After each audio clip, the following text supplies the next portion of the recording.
Welcome. My name is Aurélie. I'm a Vedic astrologer, and today we're going to be talking about this dark moon, new moon in the sign of Leo. Again, we're talking Vedic astrology, which means that I'm using the Sidereal zodiac, so the placement of the planets against the tapestry of the stars. So, a few things. First of all, Amavasya. It's the dark day of the moon right before the moon becomes new. And in Vedic astrology, we have solar day, Monday through Sunday. It's actually Sunday through Monday because the sun is the beginning of everything. And then we have lunar days, which are 30, when the moon is going towards full and the moon is losing light. And the last, a lunar day, is this dark day of the moon. It's called Amavasya. Now, this day is considered to be quite inauspicious. Okay. It's a day where we worship our ancestor, the deceased family members. We offer them water to shanti, pacify our lineage. And it's a day where we can do our spiritual practices. We can worship Kali, which is the goddess of destruction. But it's not an auspicious day to begin anything new because it has this inward energy, this no light in the moon energy. And Amavasya means the day the sun and the moon dwell together. So in the sky, if I am the earth, this is the moon is blocking all the light of the sun that's shining here, and it's going towards the devas, going towards the infinite universe. But meanwhile on earth, we're not seeing anything, yeah? Because the sun is shining here. Versus when it is full, then the sun is going to be shining and all the light is going to be illuminating the moon. All right. So this dark day of the moon, it's already an inauspicious day to begin new things. And to take a simple example, because I say this, I record these videos often. If you're my client, you're getting a newsletters, and I'm repeating this over and over again because there's a dark moon every month and they change and they're for different reasons and different placements at the time. But I always remind people, please don't start anything new. Go to your job, live your life. There's no alarmist energy. Just there's no reason to buy a new car, sign a lease on something, invest all your money in cryptocurrency on that day. Pick a good day to do that. This is not it. So I have a big investment in trying to explain to people that this day is inauspicious, because it's a wonderful tool to just know that. Now, if you know there are a few astronauts currently stuck in space, and guess which day they traveled? Their rocket ship took off right on Amavasya.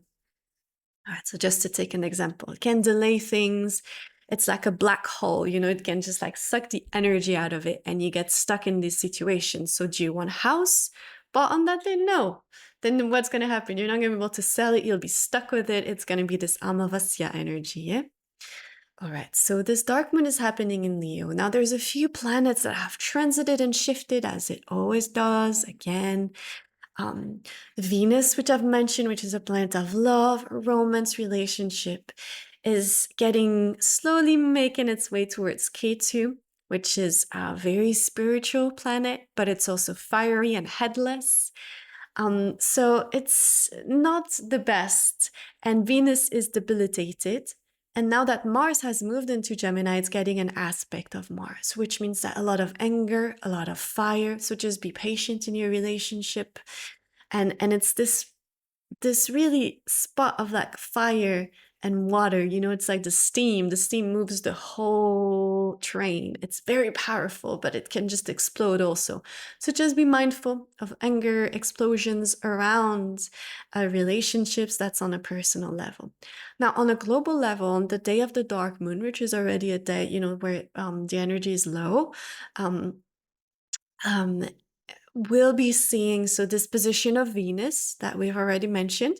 Now, on a global level, this Venus being impacted can show high casualties in a military attack. Because on that day, on the dark day of the moon, which is September 1st, 2nd, a little bit on the 3rd, depending on where around the globe you are, but mostly it's the 2nd, September 2nd. But On this day, we'll also see Mercury, which rules over the earth element, go through the Gandanta, which is go through those degrees that are very sensitive, um, and unstable. Yeah, and Mercury rules over Virgo, which is where Venus is. I know you got this. Mercury rules over Virgo.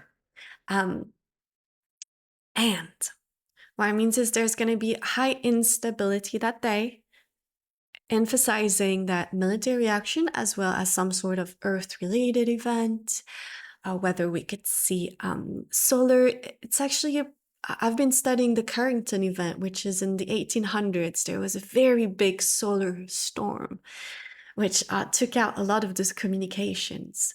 So it's actually a chart that's very similar, a position in the sky that's very similar to high solar activity, and it could also trigger earthquake. Now, again, the world, I'm not saying that the world is ending. I'm just saying this is a sensitive moment in time which will pass.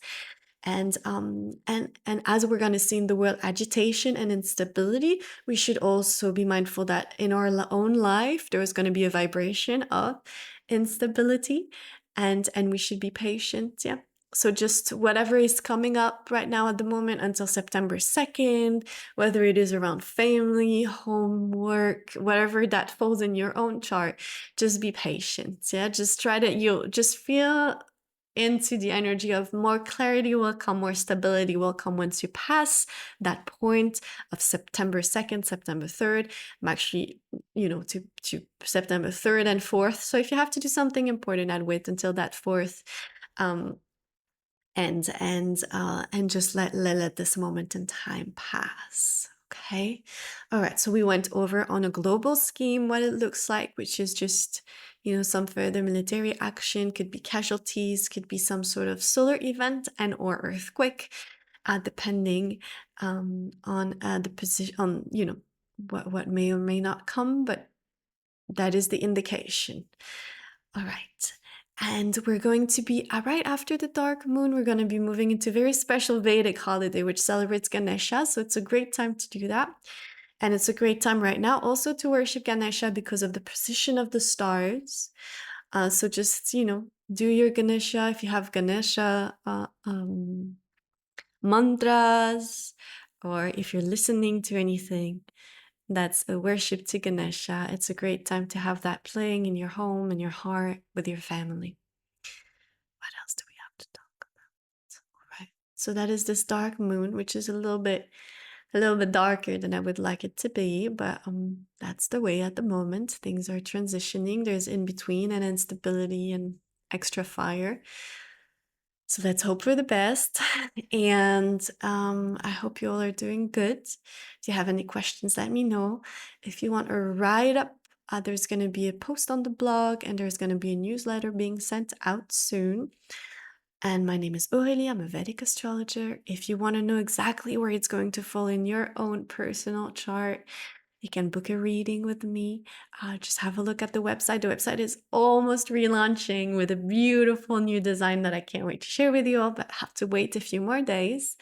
So yeah, take care, give it a like, and I hope this was informative and useful.